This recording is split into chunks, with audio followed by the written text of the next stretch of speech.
A robber is on the run tonight after police say he held up a CVS pharmacy in University Park and shot a pregnant worker.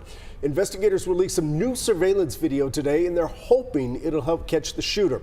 Rebecca Lopez joins us now. Sounds like police don't have a whole lot to go on. No, not right now. And they really want you to take a close look at this video, to take a look at what the suspect is wearing, how the suspect walks, anything that will help lead to an arrest. So take a look at the video that they released today. This is surveillance video from the CVS. Pay attention to how the suspect is walking, the gait, and also later on running in the video. Look at his style of clothes, anything else that might come to mind. They say he was in the store for only about a minute when he shot the pregnant clerk. Also, they talked to the victim today, who says that she noticed that his voice is raspy, like a smoker's voice. She told investigators she does not know the suspect.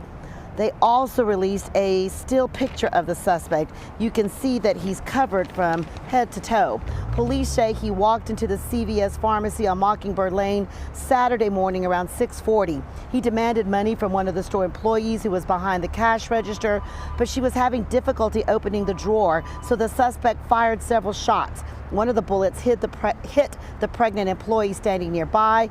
The bullet struck the victim in the waist area. She was 8 months pregnant. She went into surgery. They did that to save the baby. The mom and the baby are in critical but stable condition at this time. Again, police continue to search for that robber. If you have any information, contact the University Park Police. We're going to post that video on our website, so take a close look at it. If you have any information, call police. Live in University Park, Rebecca Lopez, back to you.